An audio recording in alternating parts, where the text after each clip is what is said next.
the heart of rural landscapes, a revolution is taking place. Welcome to the world of digital education, where technology is bridging the gap between urban and rural, opening up new possibilities for young minds. In this documentary, we'll take you on a journey to the rural areas and schools that are embracing digital learning, and meet the dedicated teachers, students, and innovators who are leading the charge. From remote villages to small towns, we'll explore the challenges and triumphs of bringing digital education to the most hard-to-reach places.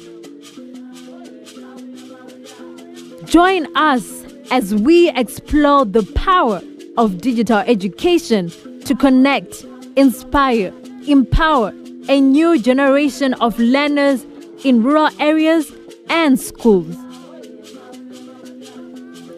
Digitalize Schools to Transform Education in Zimbabwe project is being carried out by Education Coalition of Zimbabwe in partnership with the Ministry of Primary and Secondary Education, being funded by the German Ministry for Economic Cooperation and Development, and is being implemented by GIZ. Members of ECOZI held workshops in ZVIMBA district, at Kutama Day Secondary and MHONDORO NGEZI district turf. They invited students, parents, teachers, and headmasters of surrounding schools to embark on a life-changing workshop to learn, implement, and initiate digital learning in schools. I'm aware of the ECOZI program, which was introduced to our province, covering 2 districts, and namely it is ZVIMBA and MHONDORO NGEZI. And so I've been to these 2 districts to see what exactly will be taking place. What I observed is that this is a very good and noble program, which is introducing and endorsing an already existing program in the ministry. Digitalization is very critical in the ministry. It's one of the priorities within our 14 points of the National Development Strategy 1. And it is also one of the priorities that our ministry adopted. So getting help and support in that regard is a great development. When I visited the 2 districts, my observations were very rewarding. In the first place, the program started by bringing in the school heads and the critical teachers within ICT area. And so you would find that that program was able to drive inspiration into our heads. Sometimes resistance is a result of being born well before computers. And so by bringing in heads together with their ICT personnel, the heads were able to appreciate the importance of digitalization and also learn a few hints in as far as some of our programs in the ministry are concerned. We have critical programs like the Learning Passport, we have the Profutro program. These are very critical. They are part of the programs already in existence. And I was shocked to note that some heads, including the ICT personnel, were not even aware of those critical programs. So that exposure to me was very critical. And in the second day, they were meeting the teachers and learners. And I think this was very helpful because even the learners were exposed to these programs. Finally, they had to meet the parents so that at least they could also appreciate the need to ensure that their children have smartphones and are introduced to computerization. So with that approach, where we are taking the school authorities in, the ICT personnel in, the teachers, the learners, the parents, obviously will help us score somehow higher scores than in the past. Thank you.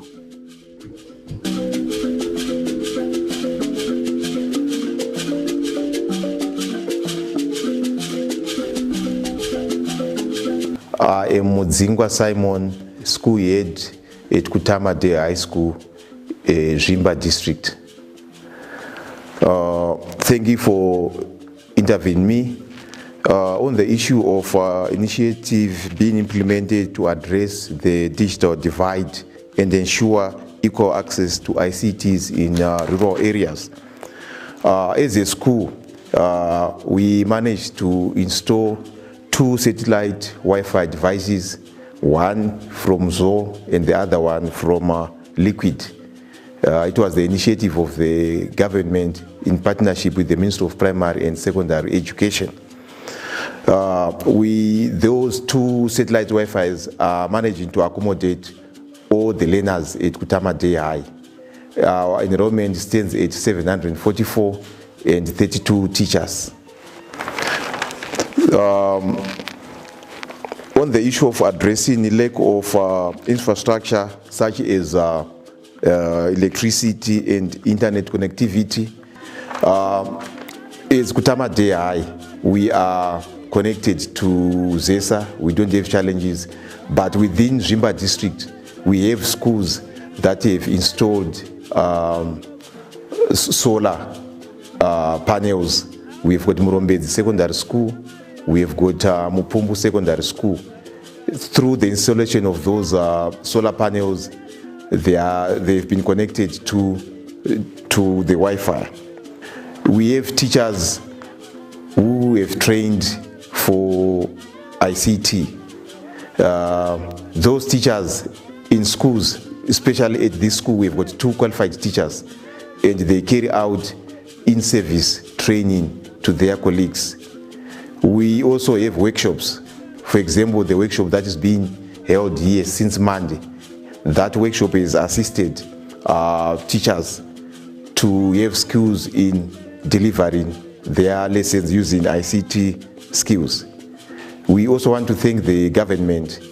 They've got a program on capacity development where teachers are sent to colleges to train in ICT. At Kutamade High, we have 1 teacher who is under that program, and that program is funded by the government. All fees are paid for him, accommodation and food. So we want to thank the government for that. So that kind of program is assisted in capacitating our teachers in the schools.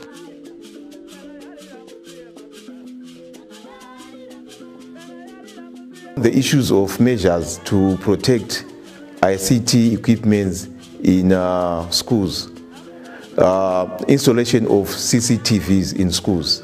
For example, in ZVIMBA district, we have got Kwadzana Secondary School in Banget. They've managed to install CCTVs. This is one security measure which can protect ICT equipment in schools. Also, employing security personnel during day and night. At Kutamade High, we've got such type of security.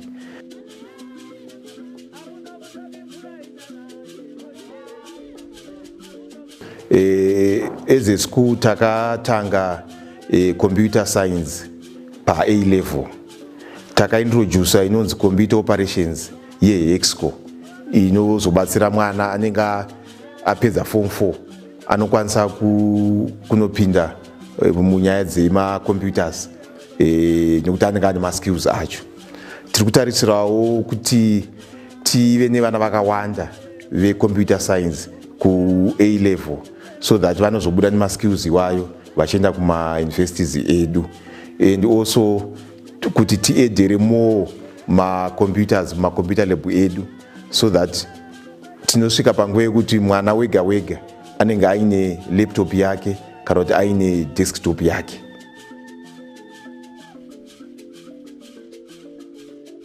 I'm Chademana Gudu Kudakwache, the Deputy Director ICT and e-learning. To start with, I would want to move in a positive way to say we have tried to integrate ICTs into teaching and learning of our schools. And as you can see in our curriculum, it talks of ICT as a cross-cutting theme within each and every learning area. However, we are still working towards having internet connectivity in each and every school, and also increasing the access of digital devices in schools. Of course, quite a number of our schools have got computers, but we are working towards improving the access to these devices through partnering with different partners and different stakeholders like the communities as well, and also promoting BYOD, that is bring your own devices. The government has taken quite a number of strides. I think you have heard the lab-based school project that was done by the Ministry of ICT. You have heard internet connectivity that is done through Potras, and even some through our different partners like UNICEF, ECOZI, World Vision, and also bringing in offline solutions that also can be synchronized when you get to internet facilities. So these are other measures that we have brought, and most of the lessons were learned through the experience of COVID-19 and such disasters like Cyclone Idai. So we are trying to say, as we give education, we should have a continuous education for everyone and anywhere in every corner of the country. So the HE himself is saying by 2030, almost every school should then be connected, should have been capacitated in terms of delivering ICTs in education. Let me introduce myself and welcome you to MHONDORO NGEZI district. I am Matara Clifford, representing the DSI, who is committed elsewhere. So, as for your question, the state of preparedness in terms of digitalizing our schools, we are at our infancy. It's like we have started the wave, we have started moving on, because recently we have had some workshops being mounted, partnering with ECOZI. Our schools have a lot more to do in terms of digitalization, because the concept is still relevantly new. We need to move on, and we have realized the need to move with the speed. The workshops at the district level, then it is cascaded down to the clusters, then to the schools. You find that this model is working very well, and the people really like ICT. Like the recent workshop with ECOZI, the children enjoyed it, the teachers enjoyed it. We have got capable teachers, ICT teachers in our schools. They are eager to move on. And because of this workshop, the recent workshops we have mounted, I think MHONDORO NGEZI will be at another level in terms of ICT and digitalization. The level of digitalization in primary schools is still very low. In the district, we have 145 primary schools, but almost a quarter of that they manage to digitalize through the Potras programs. And then in secondary schools, yeah, there's an increase in the number of digitalization in schools, whereby schools they're teaching ICT, they've got the facilities, the computers. Most of the schools, because we have actually 66 secondary schools, including private schools, but almost half of them they manage to digitalize. That is the current situation in the district now. The community plays a major role they are the one that influences the level of digitalization in schools.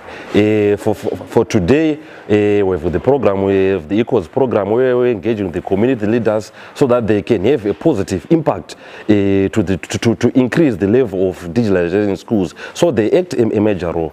More district medu tinema my trainings atinoita, my workshops atinoita for today, for the week race, for the past 4 days.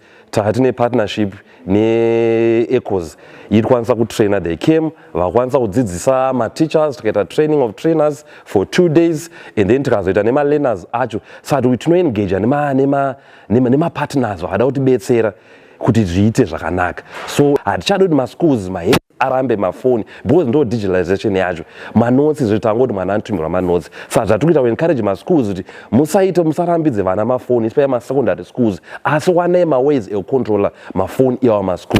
And then maticha ICT trials kuti as time goes on later on ICT yoku primary school ikwanise kumira as a subject inotichwa naticha akazvimirira ega. Kwete ticha wese primary anodzidza ma subjects SRC akadaro ma learning areas SR6 ngaimire subject yemunhu 1 ari trained for that. So nofunga kuti as time goes on ministry ichaita izvozvo ichazo introduce that nekufamba kwenguva.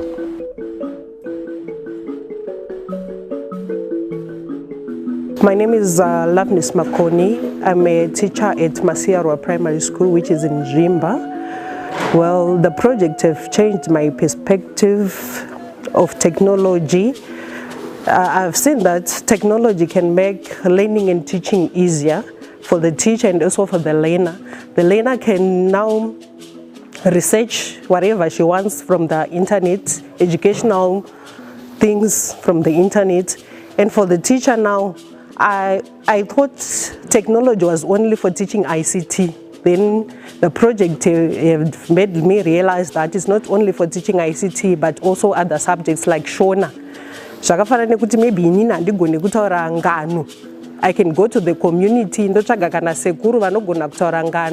I can take a video and then come and project it to my learners and they understand more. Saka technology learning it easier kuvana, they can research, they can see the real things. Now when I'm teaching, I can research videos for the real thing and then come and project it pavana. Pamwe teacher adds this Mwana can go further and research for him or herself or further. It's not about believing, it's something that has to be done. So that to ensure digital learning muskoro medu. But there are some challenges. Now when to ensure the digital learning things. One, change. No resist to change. Like we've got headmasters, a teacher who had a scheme raga type. But in the digital world, another thing is fear. Especially facing a camera. Some means that we can do so that could be some fear in my fear. One of the things that we're going to ensure that digital technology is also the government should have some policies. Ano tendera kuti munhu wese anofananga achidzidza through computers, internet. So government inofana kufoma some policies anoita kuti zvinhu zvacho zvifambe. Hurumende ifana kuve ine policy yekuti kune ava vari kuita zve-internet ange pane facility yekuti vana vange vachipiwo, second for example, vana vari kuno pasi mumaruzevha havana access amwe yemari yekuti vange vachipinda internet. Saka vanenge vari for free kana ari offline yekuti vangakwanisa kuita research yavo kana zvakawanda zvanangada kusearcha pasina mubhadharo nomwe chibhadharo ipapo kuti internet kana kuti digitalization inge ichibudirira muno muZimbabwe zvakanyanya. Digital transformation has a lot of advantages in the teaching and learning. Firstly, it promotes teamwork and collaboration. Vana kana vachishandisa digital gadgets vanenge vachiinteracta, vachishare If vanenge vasinawo vanoendawo pane vanenge vanazo, thereby votodzidziswa the concept of sharing nevanenge vanazo. ICT also does not observe geographical boundaries. Mwana anogona kudzidza ari kumba, especially time dzana COVID, vanga vane ma resources, ma ICT tools avana kuaffectika zvakanyanya nguva yeCovid, ma schools paakavharwa nokuti vaidzidza vari kumba online lessons, teacher achisenda homework achivapa feedback, online lessons anga ari possible because of ICT tools. Vanga vasina vakagara that period vakasara. It also motivates learning and teaching. Vana vanenge vari motivated because havabhoikani, panenge pachandira zvakawanda wanda, pane ma pictures, pane ma audios, pane ma videos, pane variety. Saka havanziwo pavakotsiri, unlike kuti teacher ndiye anenge achingotaura ari one, mwacho anotaura zvisinganzwikwe, vana vanenge vachika kutotaura kuti hatizi kuzvinzwa. So kana achindirakita gadget rake akwanisa kuwedzera volume ega, akauti anyanya achidzikisa, anoita zvinomuitira iye asina fee. Mwaigona kutotya kuti ticha taurisai, hatisi kukunzwai, agopedza gore rese ana ticha haasiri kunzwa. So ndio mamwe ma-advantages achona. Plus tiri kuti ICT tools anoita kuti utakure zvinhu zvakawanda usingaremewi. Mwaikwanisa kudownloada mabooks, ma-question papers, everything zviri mu-smartphone, zvokuti anokwanisa kutostudy even ari on transit, ari mukombi zvake, achitoenda kwaari kuenda, achitoverenga mabooks ake asina kana madisturbance.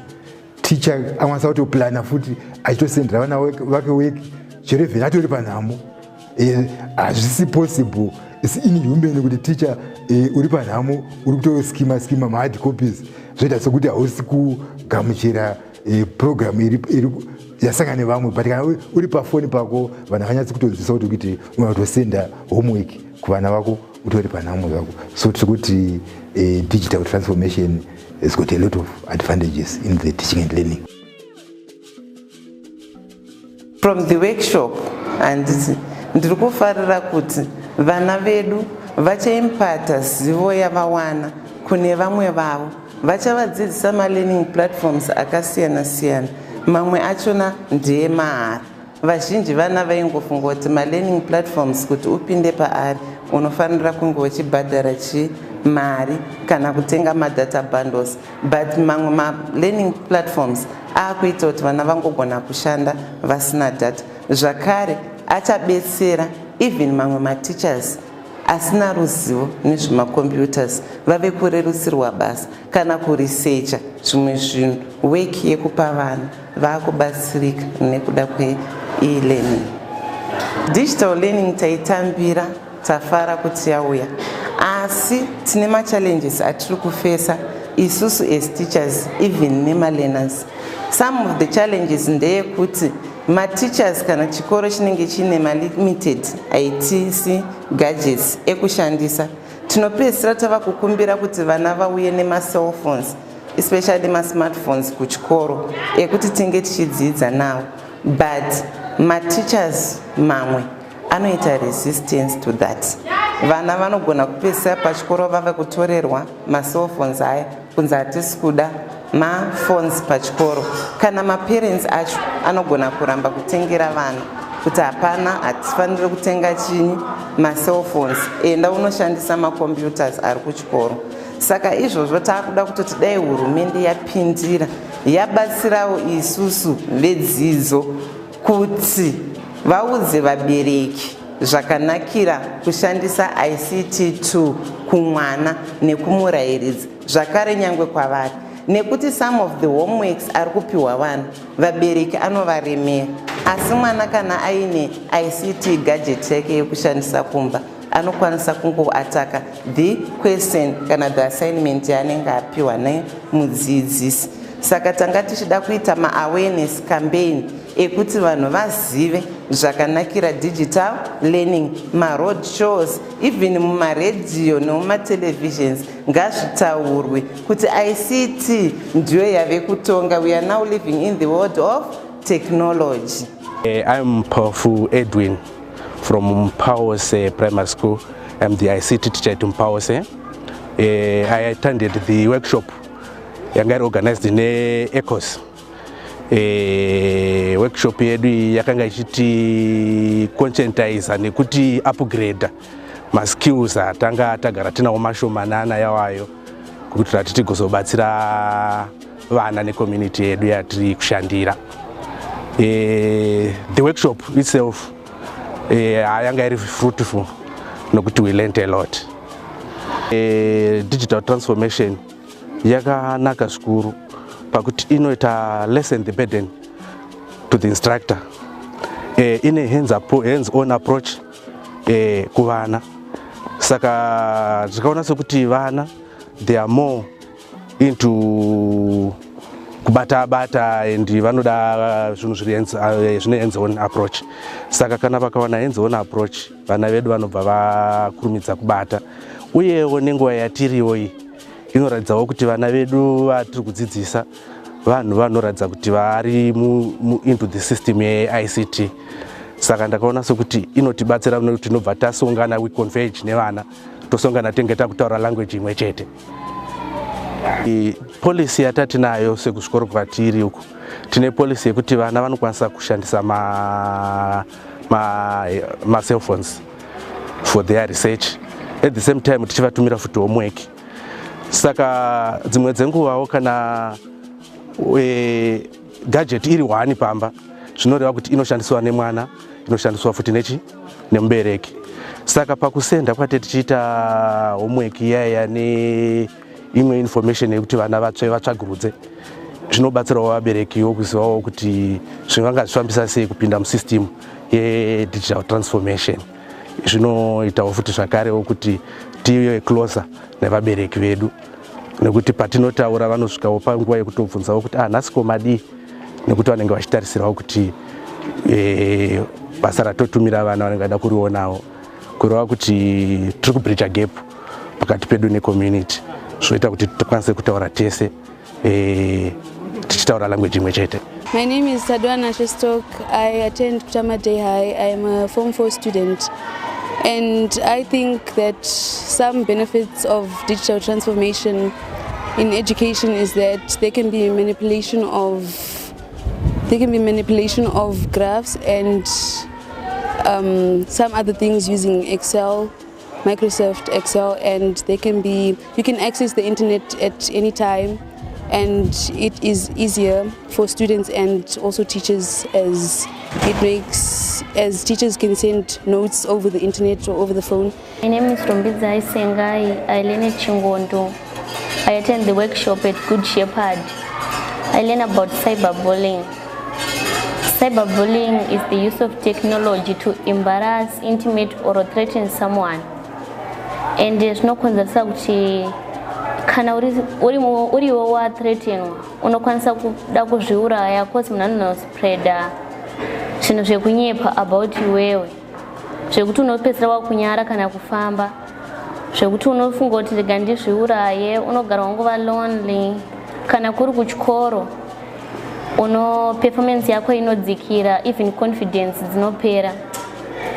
Ini nangu ndakadzidza kuti kana ini ndazotengerwawo phone yangu, I want to report such matters. Sekuti munhu kana waitwa cyberbullying unofana kuripota kuma hotlines nemamwe online supports unofana futi, but prevention here all is to prevent. My name is Praise Nyangani. I'm a Form 4 student at Kutama Day High. Firstly, it makes lessons interesting. Tombo pa semienzaniso. Tinema subjects anenge akaoma aya zvakafana neMaths. Kazhinji kacho vamwe vanhu vanotesese vanotodhoja vanotobuda mulesson. Saka I think pakaitoma pakaintroduce kwawo magadgets zvinopa kuti malearners ave motivated afarire malessons asadhoje malessons. Then secondly, it reduces my traveling cost. Zvakafanana ne e-learning. Unogona kuita homework yako uri kumba tombopa exam sepanapa pachikoro tine vanhu vanogara sezvakaita kwamurombedzi, vamwe vanogarawo kwachikaka, saka zvinoita kuti mari dzisaita sei dzisashandiswe, kuti mwana anenge achiita sei achishandisa malaptops ake ari kumba, ticha ari kunongo kuchikoro. Then chekupedzisira ine less labor. Zvakafanana tikatarisa futi students mazhinji anouya akaremerwa masechels. Teacher anenge achiti pasubject rangu ndoda mabooks 5, palesson rangu ndoda mabooks 5. Saka takatarisa ese masubjects anoitwa paday anokwana kuita 8. Saka pa8 masubjects teacher anenge achida mabhuku ake akakwandirana, tomboti panenge pane 5 pasubject rega rega, anenge akawandisa. Saka takangotakura laptop yako wakaya nayo kuchikoro, zvese zvinenge zvirimo mulaptop. Patikaenda workshop takadzidza cyberbullying, kuti vanhu atifaniri kushushikana nekuda kwekuti vanhu kana zvekuti unenge uine mafriends ako, then mofarisa, motanga kutora mapic, like unenge uri musi wegigi, motanga kutamba, then obva mafriends motanga kutora mapictures, then ozoona mapictures ako apostwa pamasocial media, iwe unenge usina kumbozvitarisira ende iwe unenge usingazvizive kuti ndo zvavanenge vaita. So tiri kuti tinofana kuti especially kana taenda out nochitamba nemafriends ako, unofana kungongwarirawo. Then pa Google zvakakoshera isusu vana kuitira kuti even zvausingazive unokwanisa kusearcha paGoogle, ukwanisa kubatsirikana, especially homeworks. Then homework yekuti unoenda nayo kumba, then wasvika uchida kubetserwa nevabereki, vamwe vabereki vanokudza kuti isusu takadzidza kare ende hatizviziva, hatisati tambozviita. Vamwe vanenge vachichema kuti new curriculum, ivo vanenge vachiti vakaita old. So kungoti nezvemacomputers zvakakosha. Everyone, my name is Tanaka Pizvenika and I learn here at Kutamadei High School and I'm a Form 4 student here. And say digital transformation in my benefits akawandisa atiri kuona, like kuti it is munhu anokwanisa kuona the real things pamacomputers worldwide, as in kuti dzimwe nzvimbo unogona kuso watokura usimambodzisvika, like ana Victoria Falls kunze uku kune mamwe wonders of the world, saka unokwanisa kutomaona using the computer system. And chechtu it enables us to create quiz, games, munhu utakwanisa kutozvidzidzisa ega, films using scratch atashandisa nezuro. And then it enables us to reach the vision 2030 yatakatarisa nayo as a country, kuti we are now living in the world of technology. So as a country tichi encourage vanhu kuti tishandise the computer system tese, and I think that's all. The Digitalized Schools to Transform Education in Zimbabwe project is an initiative aimed at integrating technology into the education system in Zimbabwe. The project's goals include improving access to quality education, enhancing teaching and learning experiences, developing digital literacy skills, increasing access to digital resources and tools, enhancing connectivity and infrastructure in schools.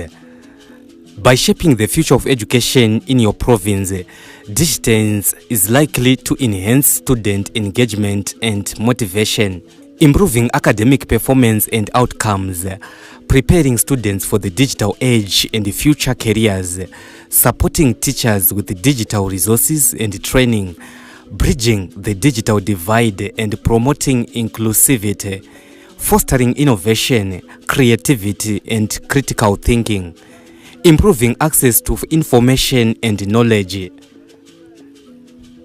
The project is likely having a positive impact on the education system in your province, preparing students for success in the digital age. Apart from workshops and seminars, the Education Coalition of Zimbabwe, ECOZI, collaborated with Platinum FM to hold a roadshow at Gweshe Growth Point in MHONDORO NGEZI, Mashonaland West Province, with the desire to engage communities in these digital initiatives aimed to empower rural schools with digital tools and literacy to modernize and transform education in Zimbabwe. Ini ndinonzi Kansera Tawanda Dzviti, ndiri muward 14 MHONDORO NGEZI. Ndine zvikoro zvinosvika 14 muward muno. Saka nharaunda ino inonzi Gweshe ndo pandowanikwa inini sakansera. Saka ndafara nhasi nekuona urongwa uyu hwatarongerwa unovandudza dzidzo yevana vedu muwadi mangu. Saka ndinotenda, ndine mufaro wakapetwa zvisingatsanangurike nechirongwa ichochi. Zvandaona kana zvandadzidza pachirongwa ichochi, taigara tichizvinzwa, asi taizvinzwa zvichiitika kuzvikoro zvekumatauni. Takufara kuti izvi zvinhu izvi zvakuuya kuno uku nekuda kweSecond Republic, zvakusvika kuno uku kumaruzevha, kumaplotsi. Saka ndinotenda nemufaro wakapeteka. Kansela ndingada kuzivisisa kuti pane zvimwe here zvingagona kuitwa nekuportrayera kushandiswa kwakanaka kwemasaisai nevana. Unodaireko kuti pasocial media iyoyo pane zvimwe zvisingaportrayera kuti vana vange vachizosvika vachiona. Hamene kuti zvinhu zvamunofunga kuti zvingaitwe urongwa hwaro hwakananga kushandiswa kwakanaka kwemidziyo iyoyi yema-ICT. Iniri kuona kwana ndichita chirongwa ichi chakachitotinonokera. Because tikatarira dzidzo yanga ichiitwa kumatauni yanga yakatisiyana nekuno. Because kuno kuti aingoziva kuti tinotenga bhiro nepenzura. So tiri kushuvira kuti vana vedu vakawana macomputers, vabereki tikanzwisisa kuti chirongwa icho makombiyuta chinofamba sei. Ndinoshuvira kuti zvikoro zvese zviri muno muwadi zvinofana kuwana macomputers, dzidzo yedu yodi yesimukira. Aiwa, tinotenda chaizvo kansela. Mangwanani tambodarikawo nekuzvimba district pachikoro chekutama day school.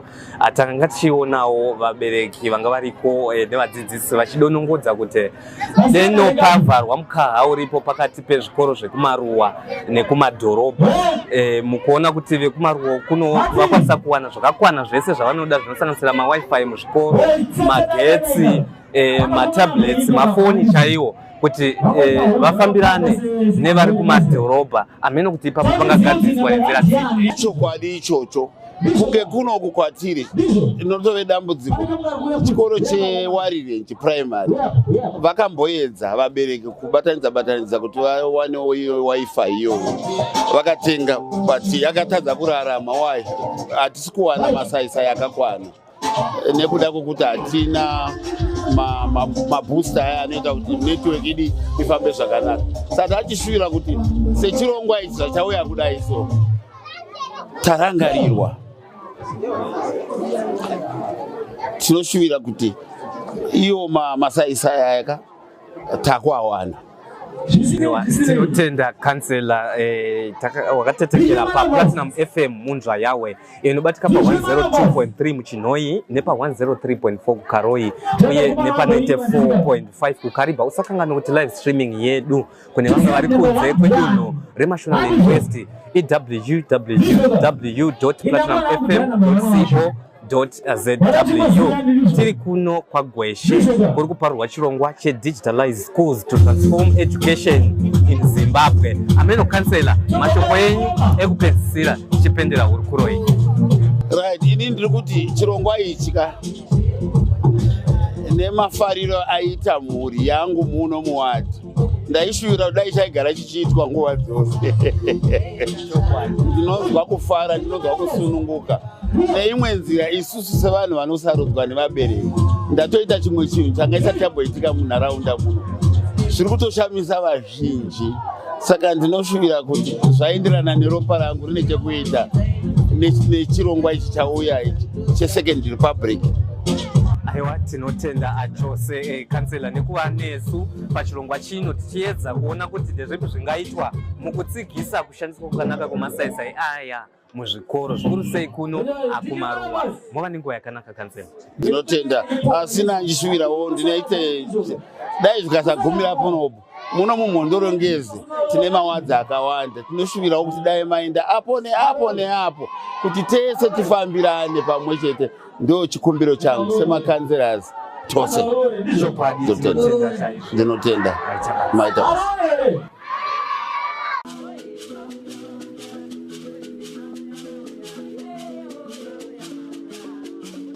From the rural villages to the urban centers, we have witnessed the spark of curiosity, the flame of creativity, and the fire of innovation.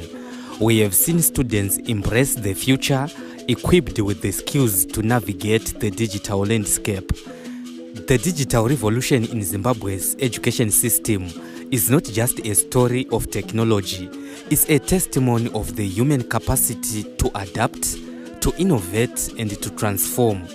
It is a reminder that together we can shape a brighter future for the young generation.